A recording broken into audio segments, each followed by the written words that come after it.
അച്ഛനും അമ്മയ്ക്കും അവർ രണ്ട് മക്കളായിരുന്നു. ഒരു മോനും ഒരു മോളും.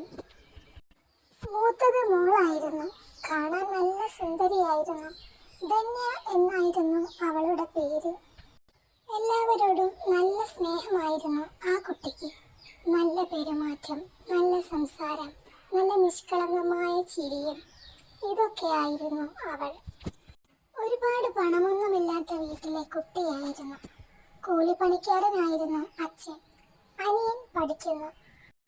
ധന്യക്ക് 18 വയസ്സായപ്പോഴേക്കും അച്ഛനും അമ്മയ്ക്കും അവളെ നല്ല ഒരു ചെറുക്കനെ കണ്ടുപിടിച്ച് കല്യാണം കഴിപ്പിച്ചു വിടണം എന്ന ചിന്തയായി. അവളുടെ അമ്മയും അച്ഛനും ധന്യമോൾക്ക് പറ്റിയ ആലോചന വല്ലതും ഉണ്ടെങ്കിൽ കൊണ്ടുവരണേ എന്ന് അവരുടെ അമ്മാവനോട് പറഞ്ഞിരുന്നു. ധന്യക്ക് പെട്ടെന്നുള്ള കല്യാണത്തിനോട് ഒട്ടും താല്പര്യമില്ലായിരുന്നു. എങ്കിലും അവൾ അതൊന്നും പറഞ്ഞ് അമ്മയെയും അച്ഛനെയും വിഷമിപ്പിക്കാൻ പോയില്ല. അവരുടെ സന്തോഷം അതാണെങ്കിൽ അത് നടക്കട്ടെ എന്നും അവൾ വിചാരിച്ചു. ഒരിക്കൽ അമ്മയും അച്ഛനും വീട്ടിലില്ലാത്ത സമയം വീട്ടിൽ 2 പേർ വന്നു. ആരാണെന്ന് അവൾക്ക് മനസ്സിലായില്ല. അവൾ അവരോട് ആരാണെന്ന് ചോദിച്ചപ്പോൾ മാരേജ് ബ്രോക്കർ ആണെന്ന് പറഞ്ഞു. കൂടെ ഉള്ളത് ചെറുക്കനും. അവൾ ചെറുക്കനെ നോക്കി.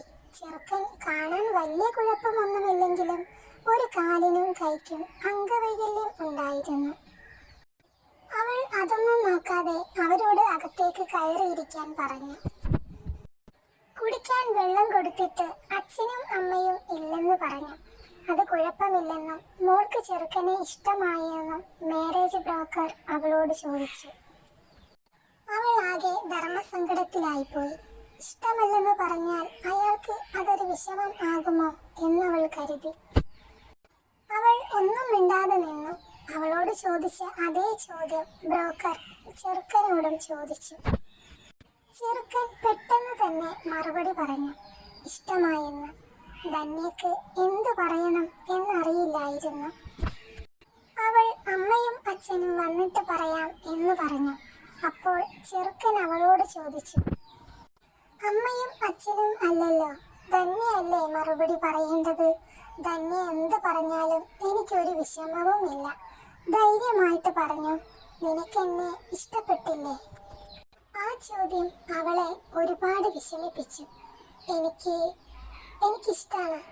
ബാക്കിയൊക്കെ അച്ഛനും അമ്മയും വന്നിട്ട് സംസാരിക്കാം എന്ന് അവൾ പറഞ്ഞു. അവനോടുള്ള സഹതാപം കൊണ്ടാണ് ധന്യ അങ്ങനെ പറഞ്ഞതെങ്കിലും അപ്പോൾ അവന്റെ മുഖത്തുണ്ടായ സന്തോഷം അതൊന്ന് കാണേണ്ടതായിരുന്നു.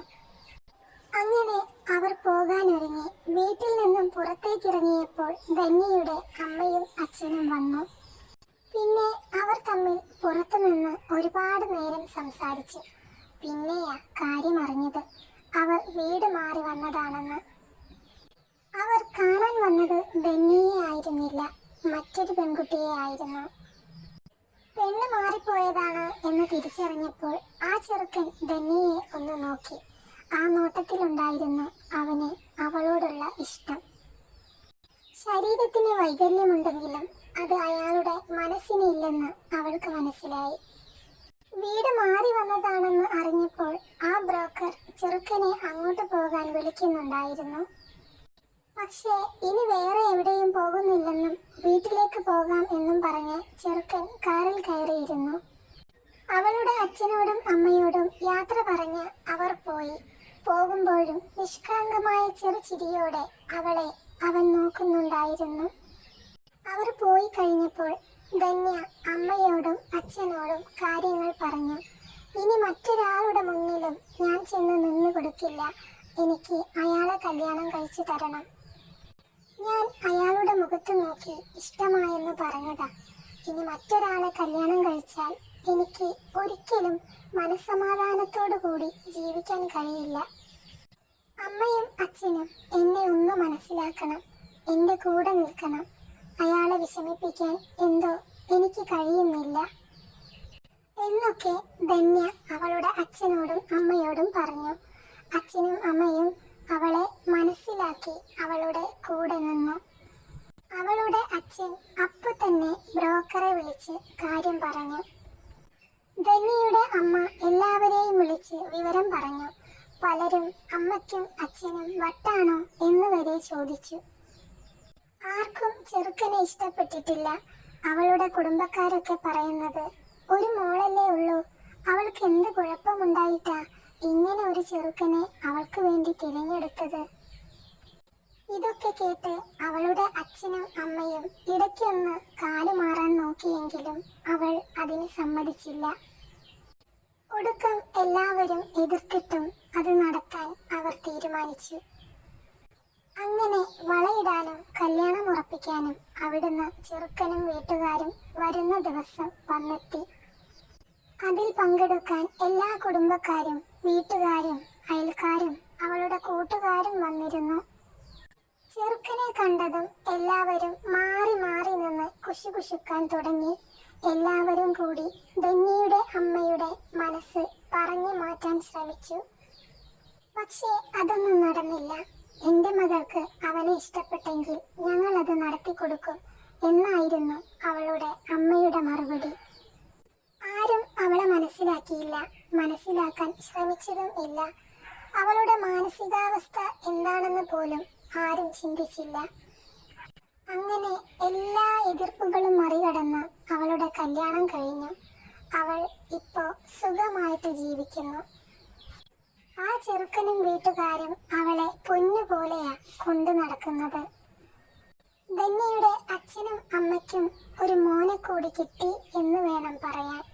അവരുടെ എല്ലാ കാര്യങ്ങളും അവർ പറയാതെ തന്നെ മനസ്സിലാക്കി ചെയ്തു കൊടുത്തു. അവർക്ക് ഒരസുഖം വരുമ്പോൾ താങ്ങായും തണലായും കൂടെ നിന്നും ഒരു മകൻ ചെയ്യേണ്ടതെല്ലാം അവൻ ചെയ്തു കൊടുക്കുന്നു. ഇതിലും വലിയ ഭാഗ്യം ആ അച്ഛനും അമ്മയ്ക്കും ഇനി കിട്ടാനുണ്ടോ?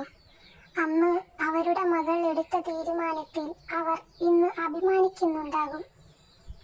കാരണം അവർക്ക് പോലും കഴിയില്ല ഇങ്ങനെ ഒരു ചെറുക്കനെ അവൾക്ക് വേണ്ടി കണ്ടെത്തി കൊടുക്കാൻ. അന്ന് കുറ്റം പറഞ്ഞവരെല്ലാം അവനോട് കൂടുതൽ അടുത്തപ്പോൾ അവൻ എന്തെന്ന് അറിഞ്ഞപ്പോൾ അതെല്ലാം മാറ്റി പറയാൻ തുടങ്ങി. ധന്യമോൾക്ക് ഇതുപോലെ ഒരു ചെറുക്കനെ എവിടുന്നും കിട്ടില്ല എന്നാണ് ഇപ്പോൾ എല്ലാവരും പറയുന്നത്. എല്ലാം ദൈവനിശ്ചയം പോലെ തോന്നുന്നു. അതുകൊണ്ടാണല്ലോ അന്ന് അവർ വീട് മാറി പെണ്ണ് കാണാൻ വന്നതും ഇങ്ങനെയൊക്കെ സംഭവിച്ചതും. ഇപ്പോൾ ധന്യ ഒരമ്മയാണ്, ഒരു മകനുണ്ട്. അവൾ ഭർത്താവിൻ്റെയും വീട്ടുകാർക്കുമൊപ്പം അവളുടെ മകനോടൊപ്പം സന്തോഷത്തോടെ ജീവിക്കുന്നു.